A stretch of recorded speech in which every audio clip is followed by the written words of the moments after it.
An elderly woman received the news of her son's death and rushed to the hospital. But when the coffin was opened, everyone was in shock, completely paralyzed. The night was quiet, but Neve's heart beat as if it were about to explode. There was something in Declan's eyes that always made her feel safe, as if she could confide all her secrets to him. "You are everything I ever dreamed of," he told her that night, under the flickering lights of a fair in the town centre. Neve, barely 20 years old and with a life full of loneliness, allowed herself to believe his words. Declan was not like the other men she had met at work or in the few places she went out.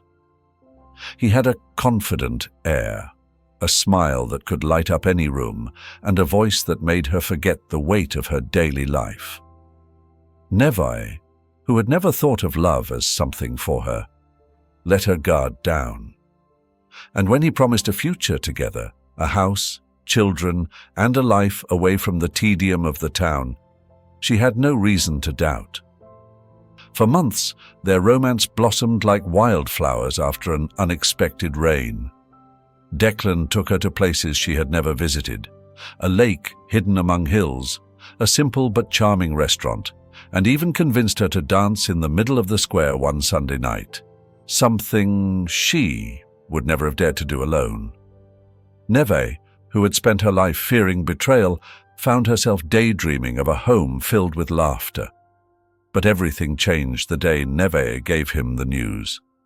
She had been nervous all morning, but finally found the courage to tell him while they were having coffee in a small cafe next to the park. "Declan," she said, her voice barely a whisper, "I'm pregnant." The silence that followed was like a dark cloud that blocked all the sunlight. Declan put his cup down on the table, his eyes losing that warm glow that always reassured her. "Are you sure?" he asked, though there was no doubt in his voice. Neve nodded slowly, hoping he would hug her, tell her everything would be all right. But what followed was not what she expected. "This wasn't in my plans," Declan said, his tone cold as a knife. "I'm not ready to be a father. You have to decide, Neve. Either you do something about it, or we end it here." The words hit her like a punch in the stomach. "How can you say that?" she asked, her voice trembling. "You promised." "I didn't promise anything that included this," he interrupted, pulling a crumpled bill from his pocket and leaving it on the table. "Do what you have to do."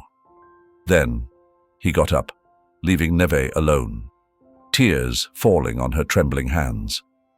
The days that followed were a whirlwind of emotions.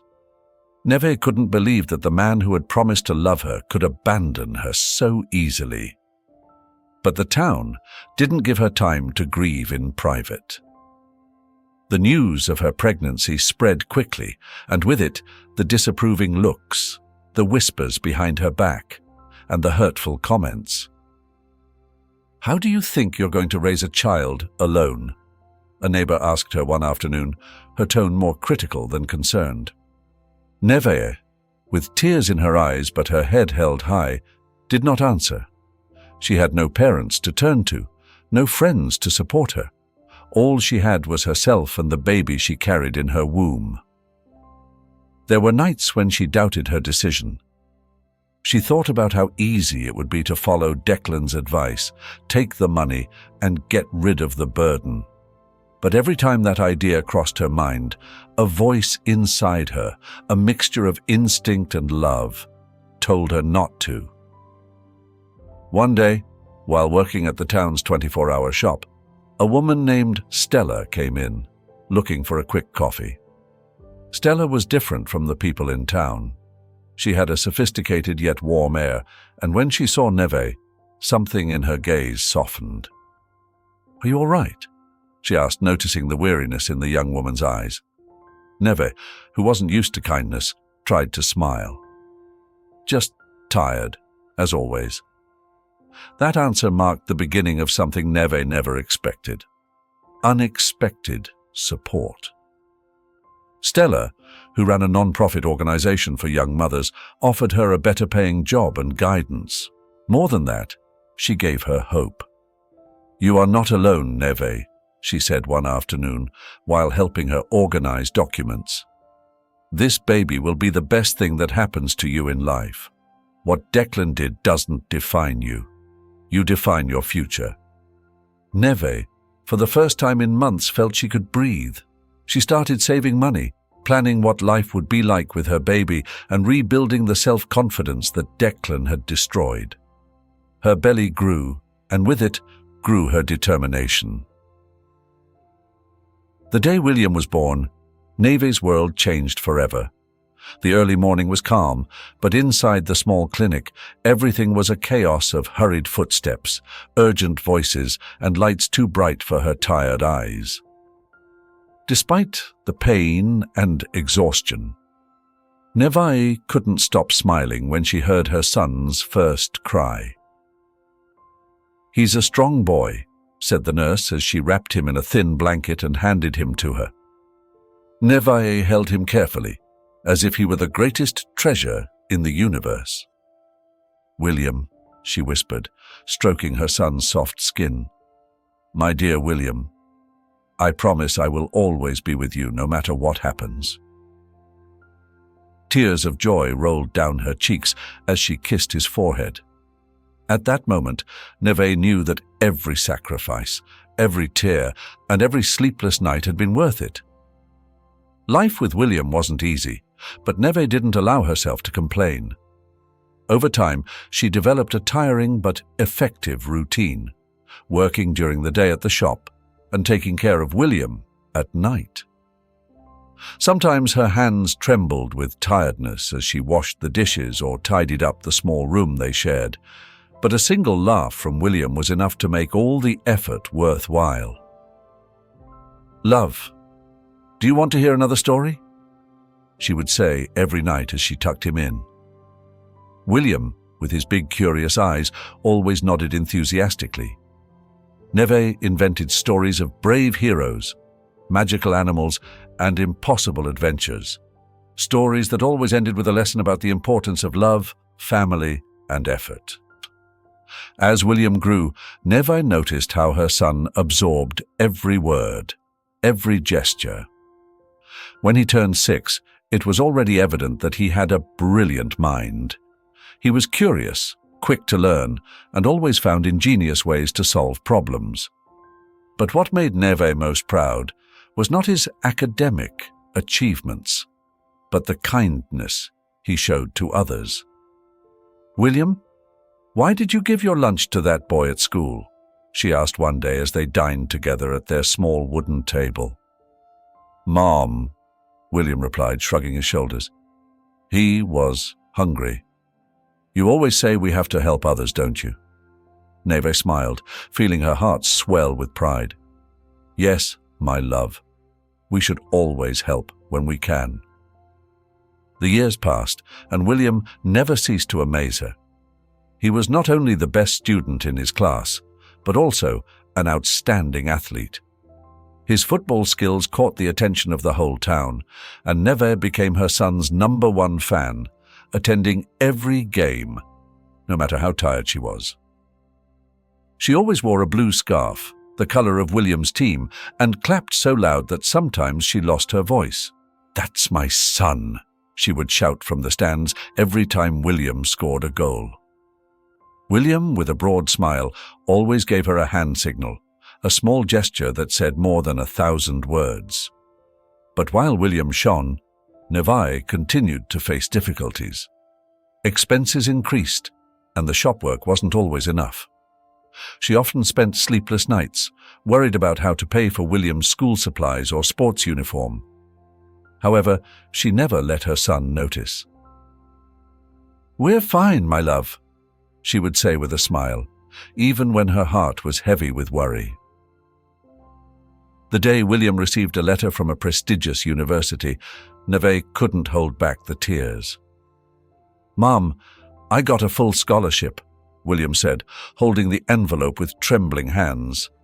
I can study engineering just like I always dreamed." Neve hugged him tightly, feeling a mixture of pride and sadness. She had worked so hard to give him this opportunity, but the idea of William going to another state filled her with an anticipated loneliness. "I'm so proud of you," she said, her voice breaking a little. "It's a great opportunity, William.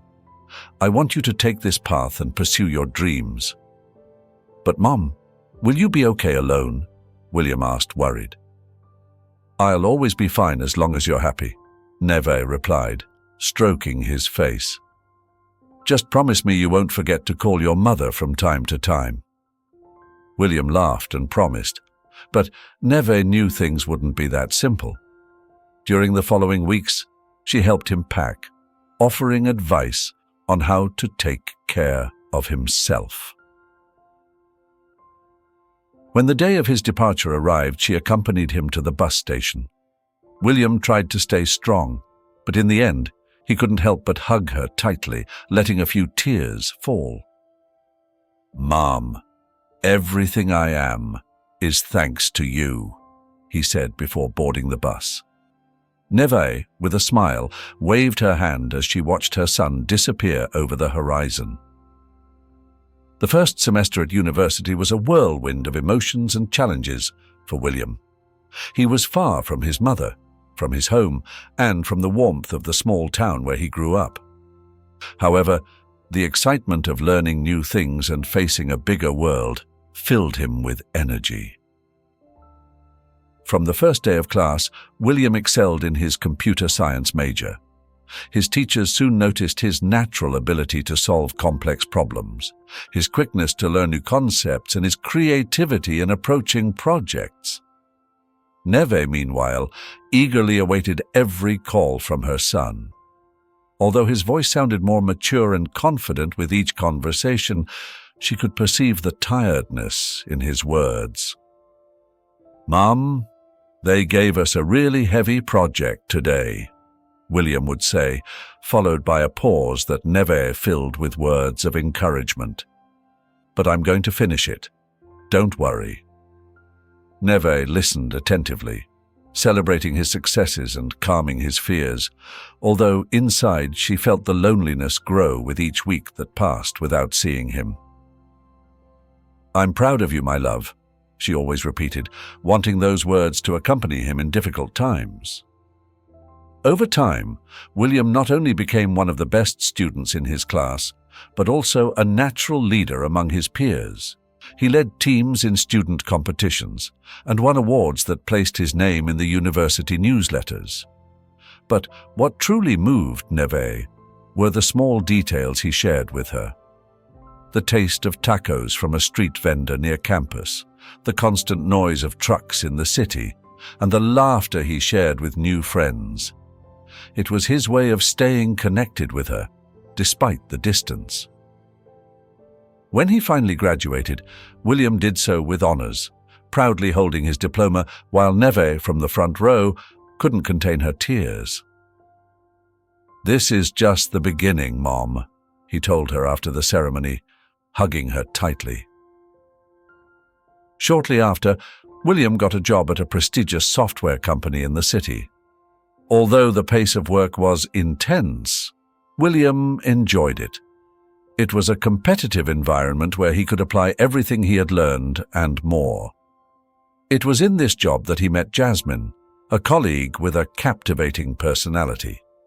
From the first moment, Jasmine stood out among the team. She was intelligent, ambitious, and had a charisma that easily attracted attention.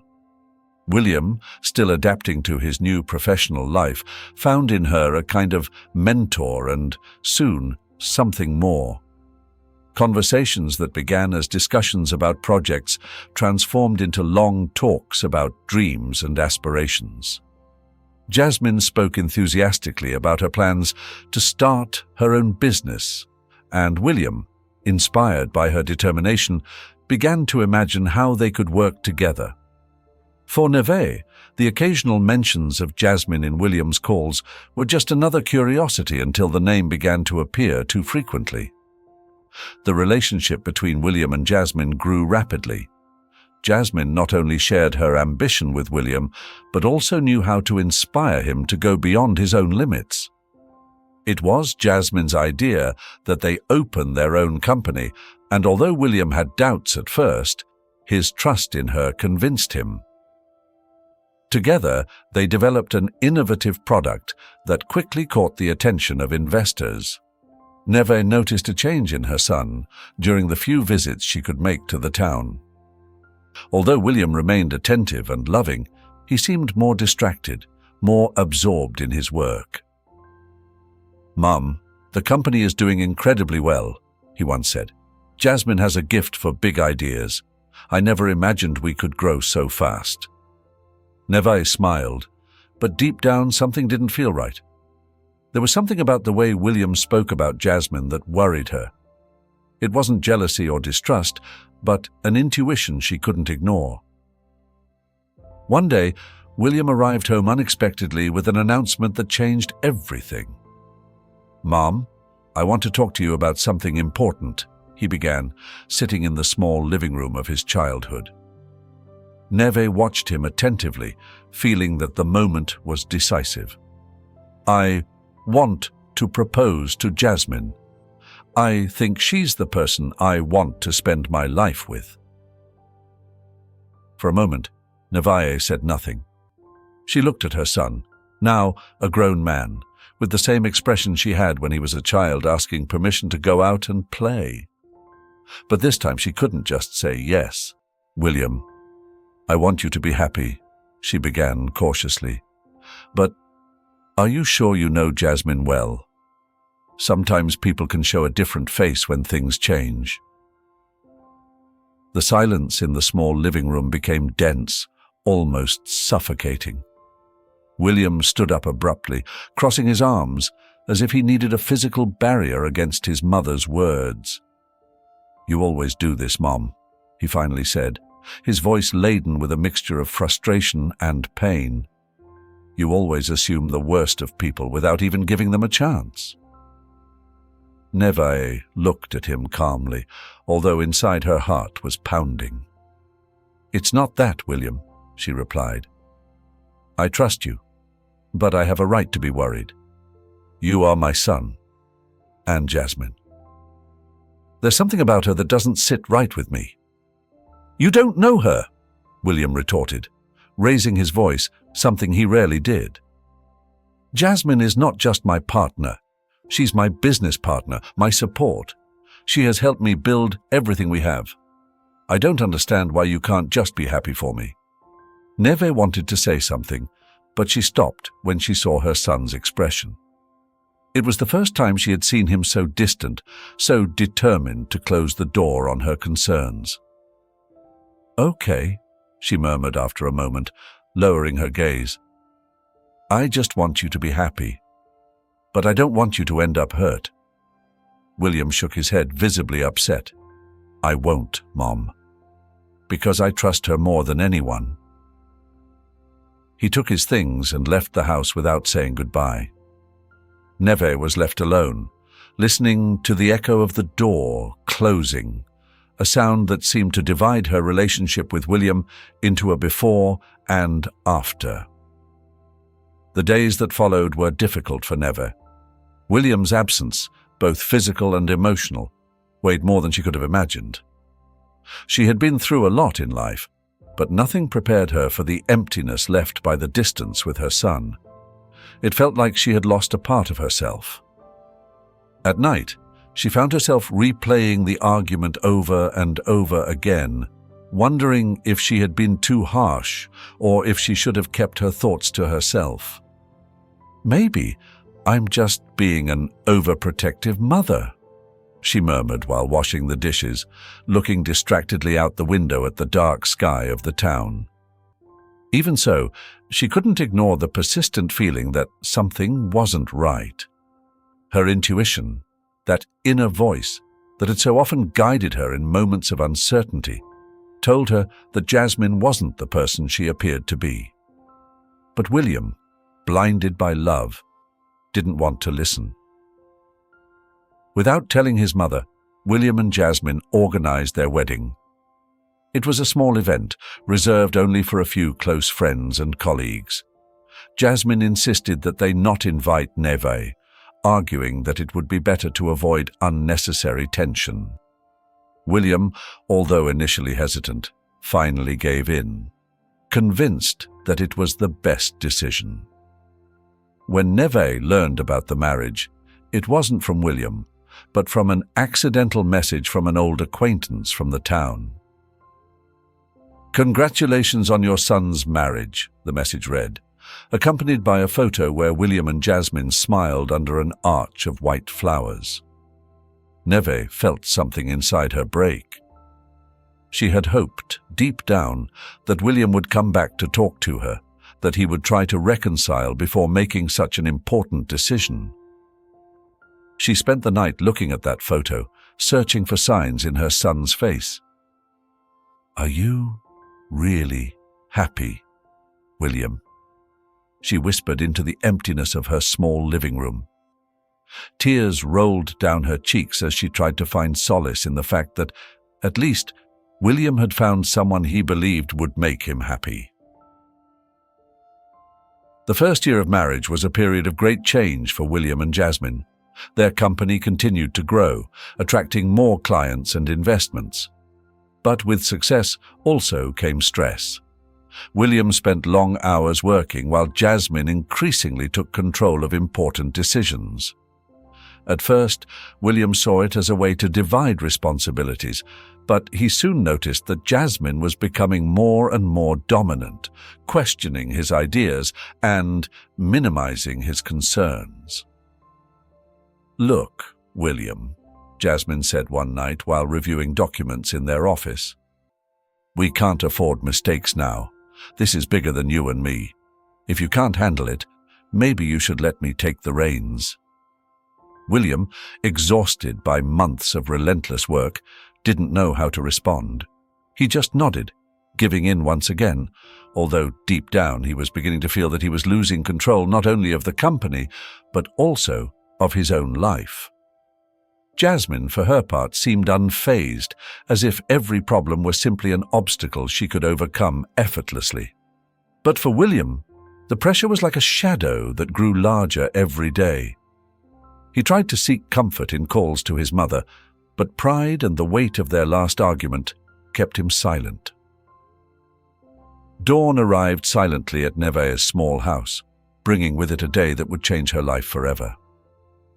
While making coffee, enjoying the calmness of the morning, a message arrived on her phone. It was short, direct, and laden with a weight that Neve couldn't immediately comprehend. "I'm sorry for your loss. I didn't know William had passed away." For a moment, Neve thought it must be a mistake. "It can't be," she murmured, her hands shaking as she read the message again and again. The coffee cup she was holding fell to the floor, shattering into 1,000 pieces, but Neve barely noticed. She desperately searched for her phone and dialed William's number, but only found the cold silence of voicemail. She called several people who might know something, and finally got an answer from an old friend of William, who in a grave voice confirmed the unthinkable. "Jasmine told us that William died in his sleep. It seems it was something sudden. Nobody expected it." Neve felt the world beneath her feet crumble. Her son, her William, was dead. A cloud of disbelief and pain enveloped her, but behind the tears and the initial shock, something else began to emerge. A deep feeling that something wasn't right. In the city, Jasmine moved with unusual speed. Within days, she had organized the funeral and ensured that everything was carried out with the utmost discretion. Invitations were sent only to a small group of close acquaintances, but Neve, William's mother, was not among them. The news of this omission reached Neve through another call.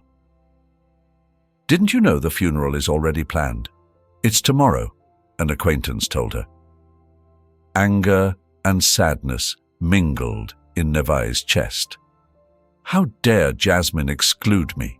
she thought, clenching her fists.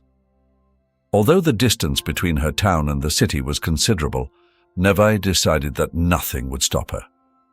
William was her son, and she had the right to say goodbye to him. The journey was long and tiring. Neve spent the hours on the bus, staring at the passing landscape, but her mind was far away.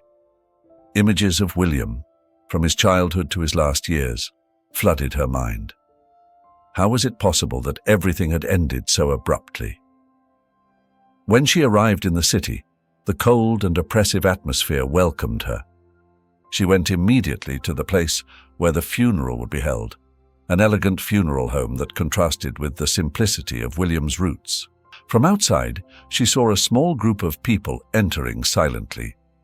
Jasmine was there, dressed in black, surrounded by some of her colleagues from the company.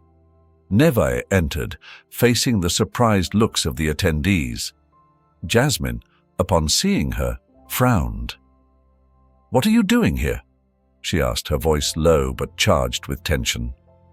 "I came to say goodbye to my son," Neve replied firmly. "No one, not even you, has the right to deny me that." Jasmine tried to stop her, but Neve ignored her and approached the closed coffin that rested in the center of the room. Something about the atmosphere didn't feel right.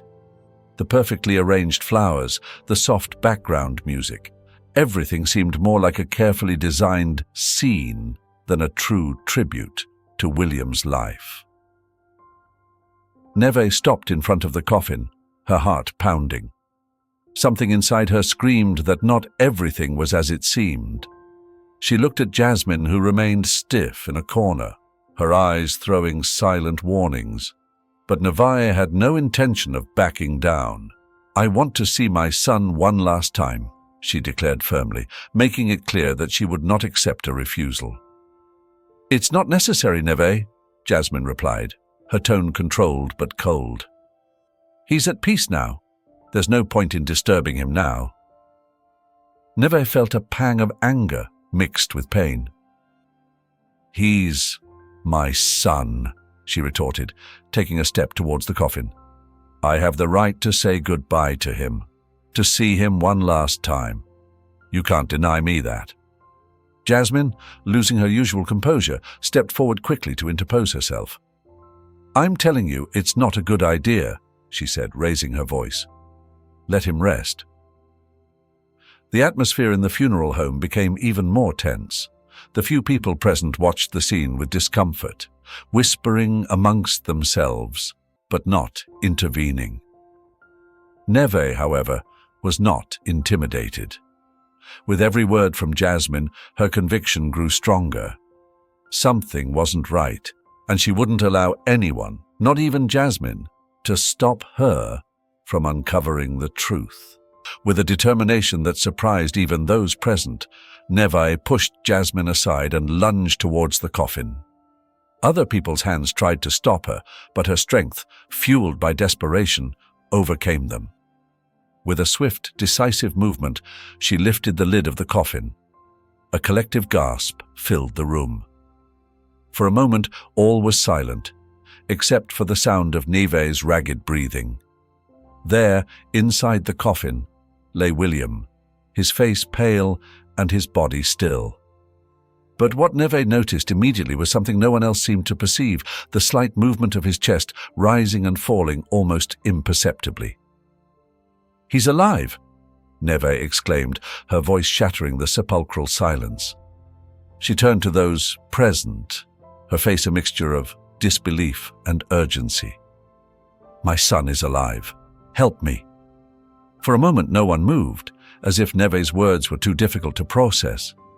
Jasmine, for her part, was paralyzed, all color draining from her face.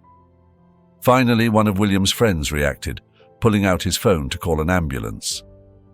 While they waited for the paramedics to arrive, Neve remained by her son's side, her trembling hands caressing his face. "Hold on, my love," she whispered, tears streaming down her cheeks. "Mom is here. Everything will be all right." The room, once so perfectly orchestrated, was now in chaos. Some people tried to comfort Neve, while others questioned Jasmine, whose discomfort grew with each question. But Jasmine didn't answer anyone, remaining silent, her gaze fixed on William as if trying to control what she couldn't. When the ambulance arrived, the paramedics confirmed what Neve already knew. William was alive, though barely. They carefully lifted him out of the coffin and rushed him to the hospital. Neve climbed into the vehicle with them, still holding her son's hand. At the hospital, doctors worked quickly to stabilize William. Neve waited outside the emergency room, her thoughts racing. How had her son gotten into this state? Why had Jasmine tried to bury him alive? The questions tormented her, but one thing was clear. This had not been an accident. A short while later, a police officer, who happened to be a close friend of William's, arrived at the hospital. He had been present at the funeral and, upon hearing what had happened, decided to take charge of the matter. "This isn't normal," he said to Neve seriously. "I'm going to question Jasmine." The hospital waiting room was silent except for the faint murmur of voices in the corridors. Neve sat in one of the uncomfortable plastic chairs, her hands clasped, her face etched with exhaustion.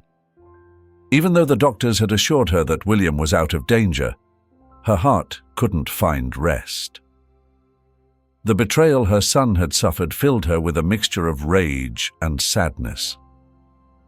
Meanwhile, in a separate room, the police officer, William's friend, stood before Jasmine. His expression was firm, his eyes fixed on her as he waited for an answer. Jasmine, who until that moment had maintained an impenetrable facade, seemed to be crumbling little by little. Her hands trembled, and her eyes avoided any direct eye contact. "Jasmine," the officer began, his tone calm but relentless. "We know William wasn't dead. I want you to explain to me what really happened and why you tried to bury him alive." Jasmine looked up briefly, her face pale, her lips pressed together. For a long moment, she seemed to be debating between remaining silent or speaking. Finally, with a heavy sigh, she began to confess. "Everything was going so well," she said, her voice barely a murmur. "The company was growing, and William trusted me more than anyone. But then, he started questioning some decisions. He wanted to review the financial documents, change some things. I couldn't allow it." The officer frowned. "And what did you do?" Jasmine swallowed, before continuing. "I gave him a sedative. Something strong, but not enough to kill him. I just wanted it to look like he was dead for a few hours, long enough for me to take control of everything without interference." The words fell like a thud in the air. The officer, visibly incredulous, asked in a cold voice, "And what was your plan after burying him alive? Did you expect no one to find out?" Jasmine didn't answer immediately. Her eyes showed a flicker of regret, but also frustration, as if she regretted more that she had failed than that she had tried. "I didn't think Neve would go this far," she murmured. "I always underestimated her." While Jasmine was taken into police custody, Neve was informed of what had happened. Although part of her felt relieved to know that the truth was coming to light, the weight of what had happened was still overwhelming. Her son had been betrayed in the cruelest way possible, and, although he was now alive, the emotional scars this would leave were impossible to ignore.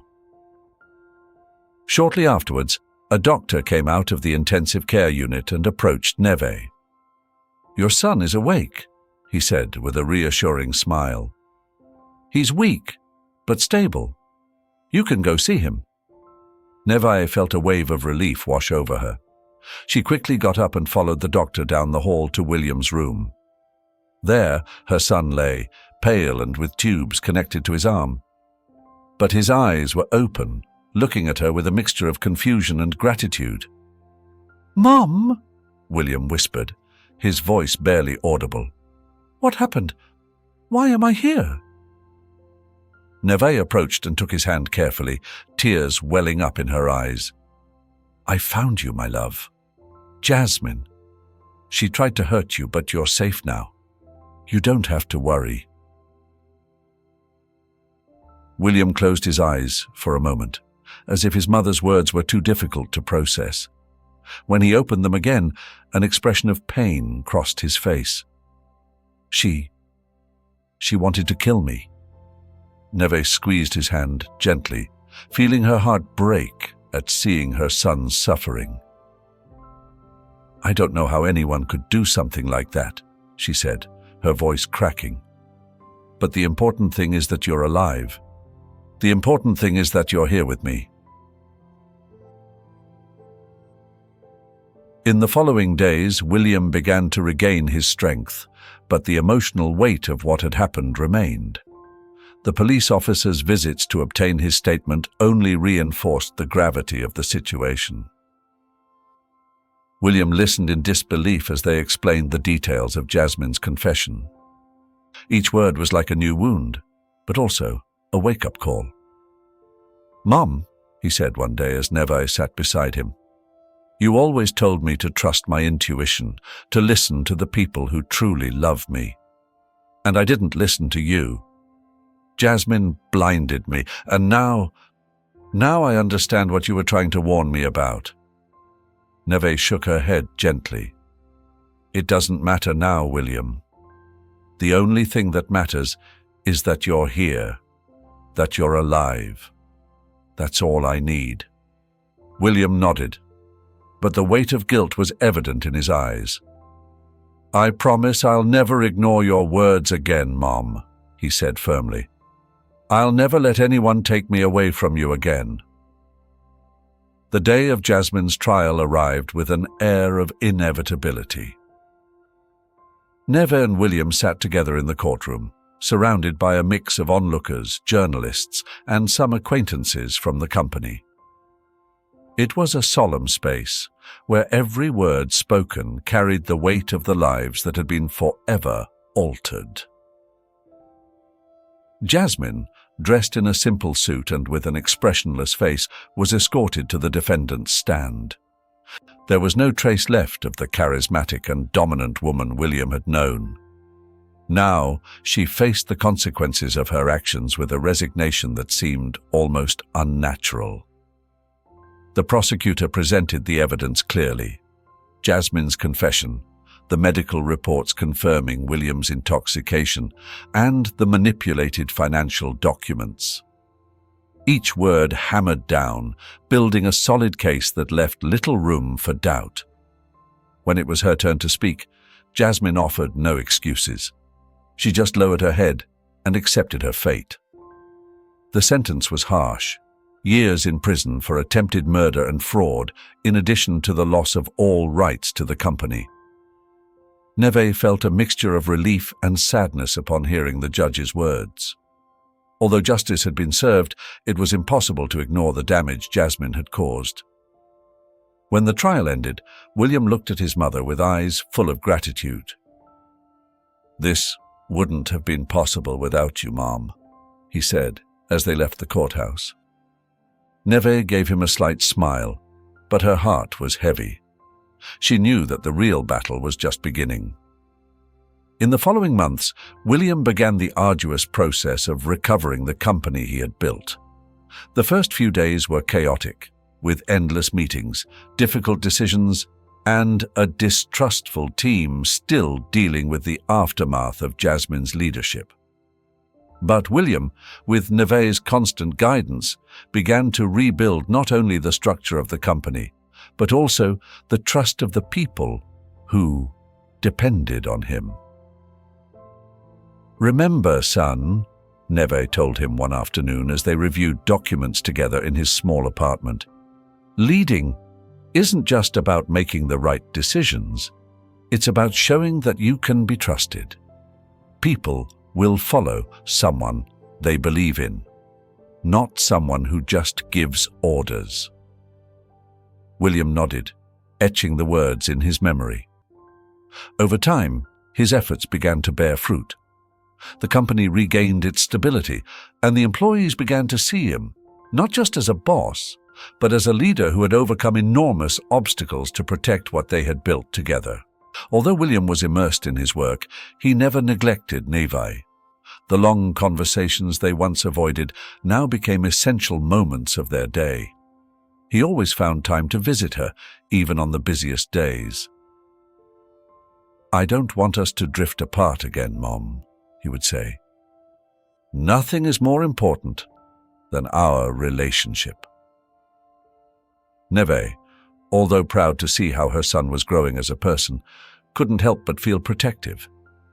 He had been through so much, and although she saw that William was learning from his mistakes, she still feared that the world could hurt him again. However, she chose to trust him, knowing that her son had changed. The days began to take on a serene rhythm in Neve and William's lives. After months of uncertainty, pain, and learning, they finally found a balance that allowed them to look to the future with hope. William, fully recovered, returned to his work with a new perspective. The company, which was once a symbol of his ambition, now represented something deeper. The opportunity to build something truly worthwhile, but always guided by the values his mother had instilled in him. "Now, I understand, Mom," he said one day, as they reviewed some papers together at the kitchen table. "Work is important, but I'll never again let it be the only thing that defines my life. I've learned to value what truly matters." Nevaeh smiled as she listened to him, her heart filled with pride. William wasn't just growing as a businessman, but also as a person. "I always knew you would understand," she replied softly. "What you build with love and purpose will always be stronger than what is based solely on ambition." With more free time, William dedicated himself to including Nevaeh in his daily life in ways he hadn't considered before. He took her to dinners in quiet restaurants, invited her to company events, and, what Nevaeh valued most, they spent long afternoons walking in the park or simply chatting at home. On one of those afternoons, as they strolled under the shade of the trees, Nevaeh commented, "Sometimes I feel that everything we went through, however difficult it was, had a purpose. It made us stronger. It brought us closer." William nodded, pausing for a moment to look at his mother. "You're right. If I learned anything from all this, it's that no success is worthwhile if you don't have your family by your side." The relationship between mother and son blossomed in a way that Nevaeh had never imagined. Every day together was an opportunity to rediscover each other, to share laughter and memories, but also to create new moments that would become treasures for both of them. Nevaeh, who had spent so many years worried about William's well-being, finally felt that she could relax, that her son was on the right path. For his part, William began to become more involved in the community. Inspired by the support his mother always gave him, he decided to start projects to help young entrepreneurs who, like him, needed guidance and support. "It's my way of giving back a little of everything you gave me," he explained to Nevaeh one day, as they shared a cup of coffee in their small living room. Thus, Nevaeh and William began a new chapter in their lives, one filled with love, trust, and hope. In the warmth of their small home, they found the peace they had long sought, demonstrating that, in the end, family is always the safest haven. The story of Nevaeh and William is a deeply moving tale that takes us through a journey filled with sacrifice, pain, redemption, and finally, hope. Nevaeh, as a mother, represents the unwavering strength and selfless love that are capable of overcoming any obstacle. From her courage to face abandonment and raise William alone, to her determination to save him from an unimaginable betrayal, she teaches us the power of maternal instinct and perseverance. William, in turn, shows us a significant evolution. From being an ambitious but naive young man, he learns, through suffering, the value of trust, family love, and the importance of listening to those who truly love us. His transformation from a victim of a toxic relationship to a man who prioritizes his connection with his mother is deeply inspiring. The central message of this story is the importance of family as an unwavering refuge in times of adversity. It also reminds us that true love is not only found in romantic relationships, but in the deep and genuine bonds we form with those who care for and protect us. It is a powerful reminder that, even in the darkest moments, hope and love can prevail. If this story touched your heart, don't forget to like and share it. Leave a comment to tell us how it has inspired you. And if you haven't already, subscribe to the channel. May God bless you and be with you every step of the way.